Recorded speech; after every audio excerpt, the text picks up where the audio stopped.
I just spent £20 in a Harrods for chocolate pralines to eat while shooting this video, and I'm so happy. But people playing football next to me downstairs, and all I hear is screams and just why? Just people playing sports, and it just makes me never mind. We're going to talk about books.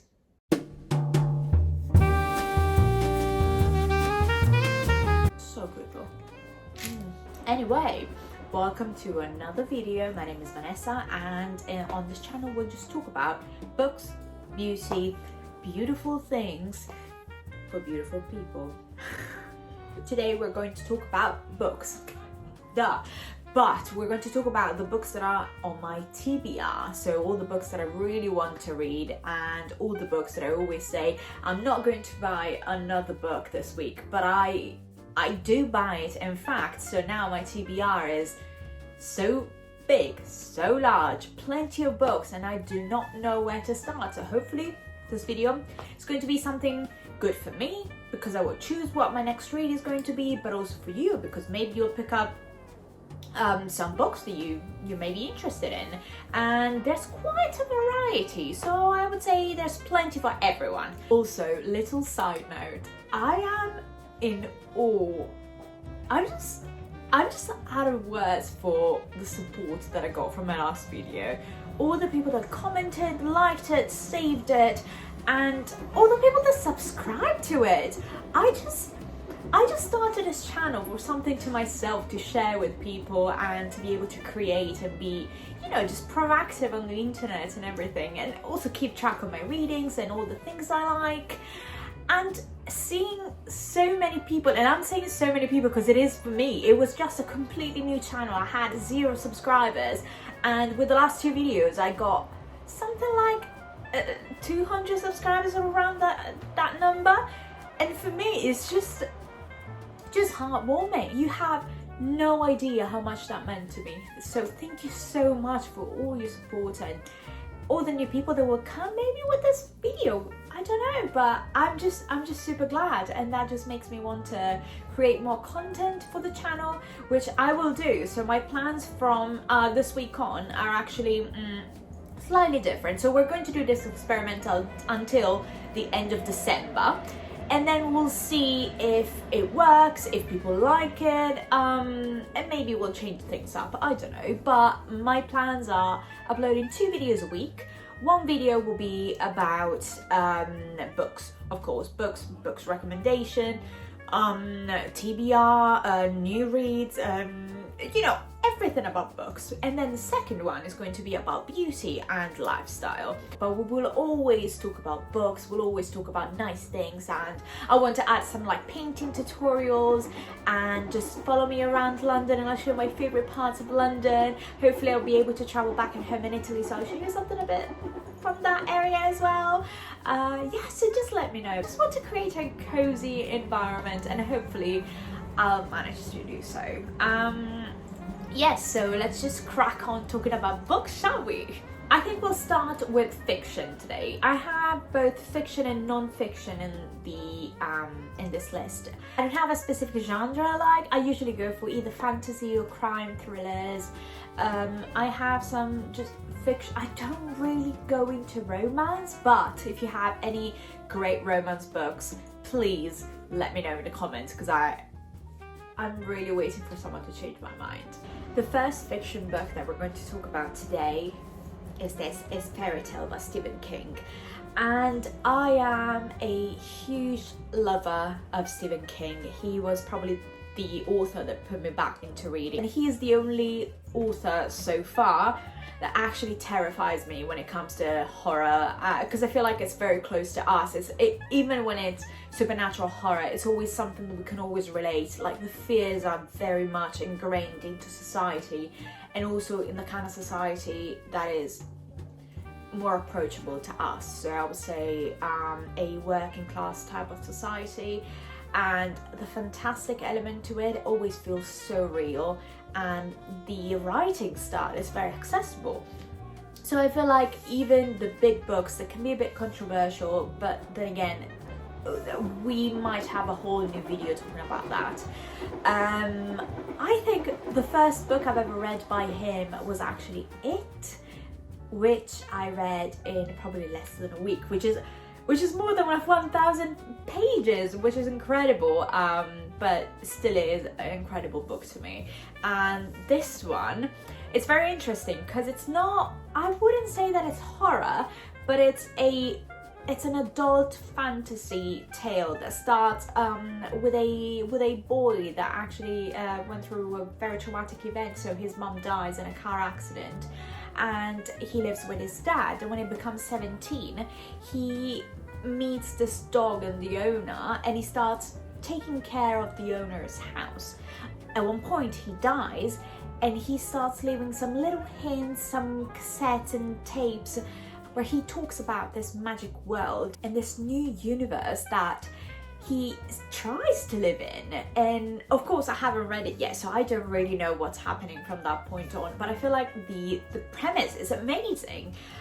So we have some thriller elements, we have some fiction, we have some fantasy, and I think this is going to be amazing. And also just wanted to show you something. This book is awesome. It has a line from the book here on the hardback cover, and I think this is beautiful. It just says, "When he spoke, it was again hard to believe that I hadn't stepped into a storybook and I became one of the characters. Hello, young prince. I've been expecting you." I mean, I would say this is an adult fairy tale, which delves a little bit into a thriller side, so it's a fantasy thriller for adults basically. I'll let you know how this is. The second book that I want to talk about is Ordinary Monsters, and this is, I think, quite similar, I mean not really, but still on the same line of the previous book that I was talking about. The book talks about a group of kids that will find out that they have some secret magical powers, and they will need some help to develop them and to be able to use them. But of course it's not going to be easy. So we have a magical school setting. The story starts in Edinburgh in the, I think, 1800s. So we have Scotland and England in the a Victorian and Gothic times, and it's this dark Gothic novel that will, I think, remind you of something like Penny Dreadful or Frankenstein a little bit. So it's an adult novel. It's not a fantasy sort of like on the Harry Potter vibes, but still it's adult. Apparently it's going to be quite intense at some places. But I just love the premise of it, and I love how, from what I read from other reviews, it's like a comfort book for those who love those gothic settings, and it's just going to be a really nice dive into the past, into this fantasy storyland. And I always love magic school settings. I just feel like there's something so calming about it. I think that is just me projecting how I grew up with Harry Potter. That is very likely, but this is a big book, so it's probably going to be hopefully the third one I'm going to read. I'm really not sure. The thing is, I am just saying, oh, it's going to be my first, it's going to be my second and my third, but I will not follow this rule because I know how I am, and probably tomorrow I'll just go out and see a book in a window and I'm like, oh my god, I want to read that. I am just toxic. Oh god. Anyway, I am very excited to read this, and I cannot wait to review this for you because I feel like there's going to be a lot to talk about. Also, if you want to read any of these books at the same time that I'm doing right now, please let me know. One of my ultimate goals with this channel and my other social medias will be creating a book club, an online book club where we can just talk about what we felt about books, what we liked, what we didn't like. Yeah, so please let me know. I will update what I'm reading right now, either on Goodreads or on my Instagram. I have two Instagram. I have my private Instagram and my book Instagram, which is still in the making, let's say, but I will update you there, so just follow me along. My next book is The Lighthouse Witches, and I don't have any words to explain how excited I am for this book. Just take a look how beautiful this book is just on the cover, and just everything that this book stands for is amazing. This is a it's I mean, it may look like a young adult, but it's actually an adult thriller. It's like almost horror actually. This is a gothic novel, and it has a beautiful setting in a remote Scottish island where years and years ago something happened and a whole family disappeared. Just one person is still alive, and we do not know much about her. She's called Luna, and then years after this event, she comes back to this lighthouse and she finds that her sister, her long lost sister, is actually still alive, and she's still the same age, she looks the same, and it feels like nothing has happened. So she just goes back to the lighthouse and starts delving into this world where we have witches hunt and all these gothic element to it, and I feel like this is beautiful. It's the perfect book that you won't be able to put down, and I feel like I'm already reviewing this, but I read so many things that just make me so genuinely excited about this. It has, let me see, 400 pages, so it's not really that long. It looks a bit smaller actually, but yeah. And I feel like this is going to be my first choice from this TBR. I feel like these are the main fantasy books that I have. Then I have still fiction, but I have some different genres. So I have this one here that I'm going to talk about it now. I actually bought this quite a long time ago. It's called How Do You Live? And it's a bit of an interesting book. I picked it up because I read online that this is going to be the next Studio Ghibli film. It's going to be the new film by Miyazaki, and I am a fan of the studio and all the films that they've always created. I think the premise is really interesting, but it's also quite different from all the stuff that they've done in the past. It's more real, it's more real fiction than, you know, all the other Studio Ghibli films.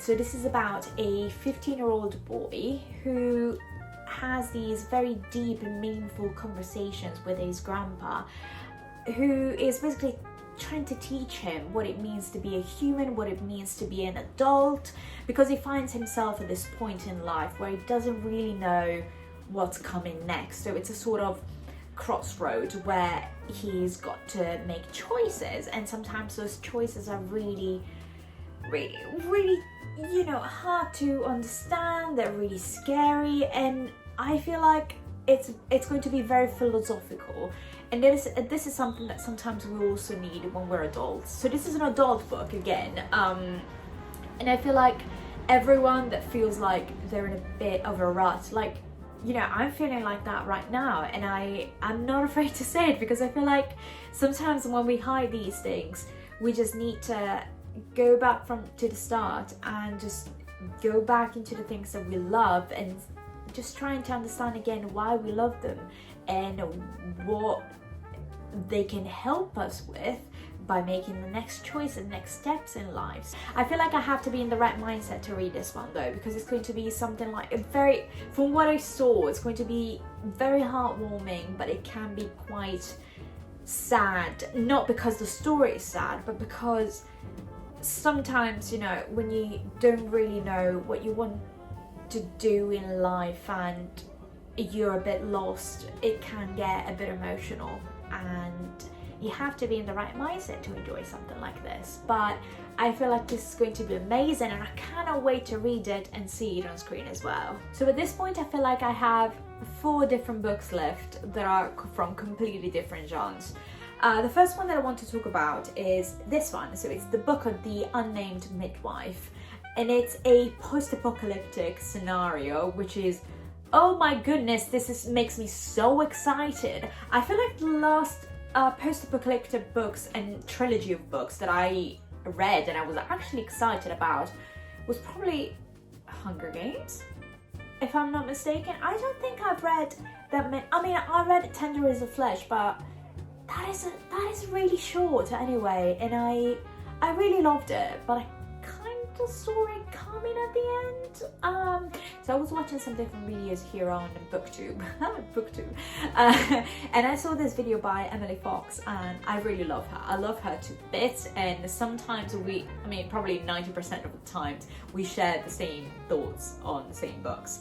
And she was talking about post-apocalyptic books, or how she loves them, and how I feel like they're so enthralling. I just love how it's a fantasy book, but the fact that it's post-apocalyptic, you still have that realism in it that it's, to me, is more terrifying than a horror book, because you're still talking about something that, to an extent, it's still possible and it's still likely to happen. This one might be similar as a premise, not really how it's told and how it's written, but I think the premise might be a bit similar to The Handmaid's Tale, because it's about this post-apocalyptic world where humanity is stricken by a plague. But in this book we have basically everyone's dead, everything's gone, and all that's left, some men in power, and they want to control everything and re-establish a society that's based on their control. There are still a few women left, but not many, and of course they try to get a hold of all of them to procreate and keep the society ongoing.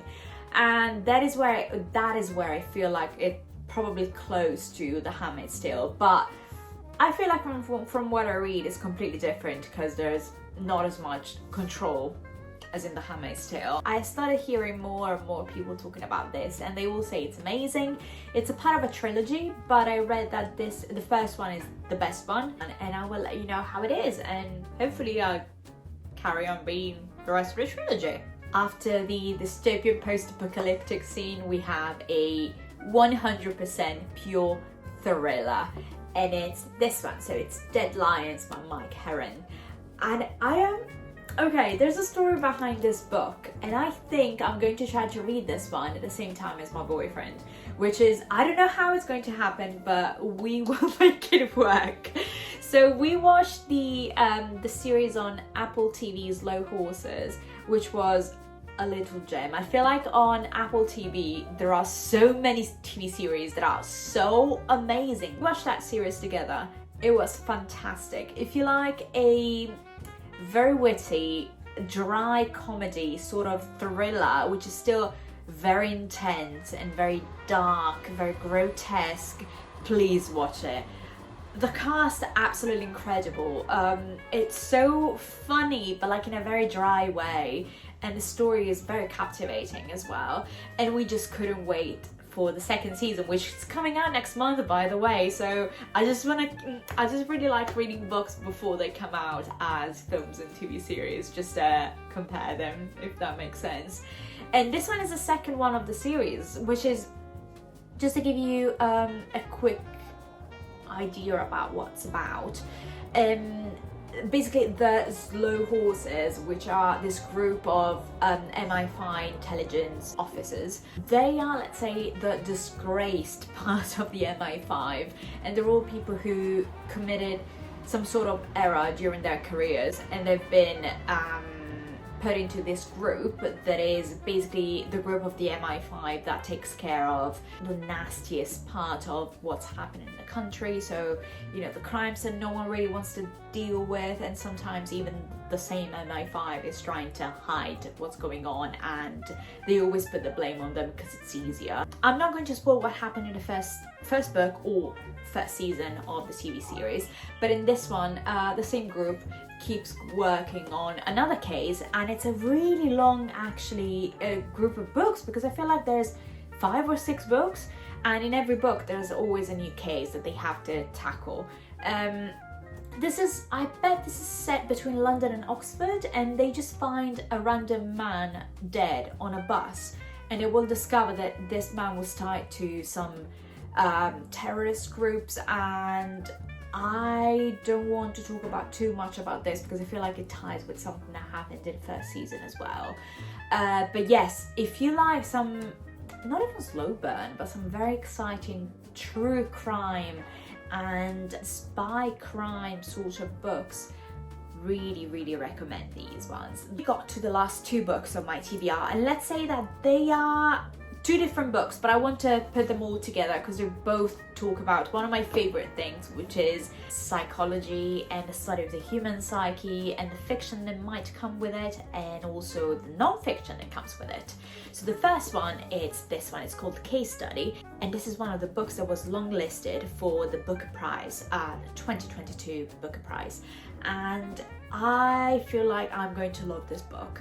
This might be not for everyone because I feel like it's going to be some sort of very psychological drama, bit of a slow burn, I think. But it's about a woman, she is trying to recover from the death of her sister, who sadly passed away after she committed the S word, because she thinks that her psychiatrist sort of pushed her to this point. And so she tries to build this whole new persona where she hides her identity, she changes her image, and she becomes a whole new person basically, to have sessions with the psychiatrist and try to understand what actually happened with her sister. But at one point she loses herself between who she actually was and who she wants to be and who even her sister was, and she just finds out all these things. And I feel like it's a very clear study of how the human psyche can interchange between all that we want to be, all that people tell us to be, and many more things that I feel like it's just something so engaging and beautiful, and I just cannot stop learning more about this because this is literally all we are. And this note of fiction to it, I cannot wait. I think this is probably going to be, again, I'm going to say this is going to be the second one that I'm going to read from my TBR, but I'm not really sure. At this point I feel like this is going to be my second one. It's been here for a couple months now, and I cannot wait. I really cannot wait. So if anyone is into these sort of books, please let me know if you have any more suggestions, because I just adore these. So yeah, Case Study, next one. And the last one, I think I showed half of it, but okay. The last one is actually a non-fiction book. Yeah, I have quite a few non-fiction books on my list of my Goodreads, but I feel like non-fictions can always be a hit or miss.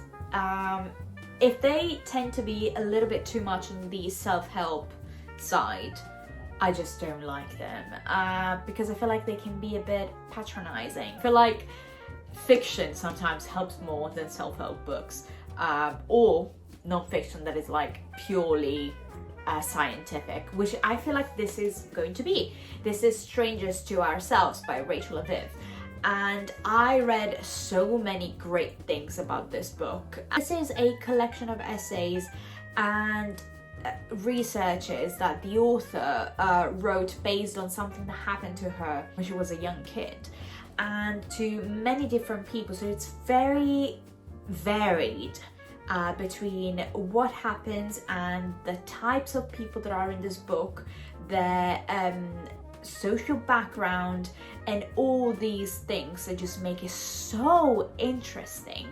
But the main thing that this book is about is when a person is affected by a mental illness diagnosis, sometimes those people, and I must say myself included sometimes, tend to get a bit lost into this diagnosis because it's easy to blame it on the diagnosis itself. So sometimes we will find people that will put all the trust in what the doctor said or the medications they're taking, and sometimes they just forget what they can be or what they were before, or maybe sometimes they just put all their trust in God, or they put all their trust in other people. And I think it's a great study of how mental illness can change someone's life and sometimes how those people try to get back to their original life, or they just start a whole new life. And I feel like the premise is amazing. I've already read the first, I think, 2 chapters, so every chapter is a different story. The first chapter is a story of the author, which is really, really interesting, and I just loved it. I feel like I felt so much at home, and I felt so connected to the way it's written and what the author is trying to say. I really suggest to pick this one up. I feel like I'm going to read this one a little bit at a time. It's one of those books that I think you have to take it a little bit at a time to actually absorb what it's happening. So I will probably pick up one of the fiction books and in the meantime read a chapter at a time. And friends, that is my updated TBR, which again, it's not going to be my ultimate TBR. I'm probably going to shoot another video in December, hopefully, and if I pick up any new books, I will let you know, and I will return with more reviews about these books and see if they were all amazing, if they weren't that amazing, or if I want to read them again. I really want you to read them too, but I'm very excited. I feel like we have loads to work on, especially that now we're going towards the Christmas season. Yeah, just let me know which ones you're interested in reading, or if there's anything else that I should pick up. But I'm very excited about the new schedule that I will start working on for next week. So yeah, let me know if there's anything that you want to know, and I'll see you soon. Bye!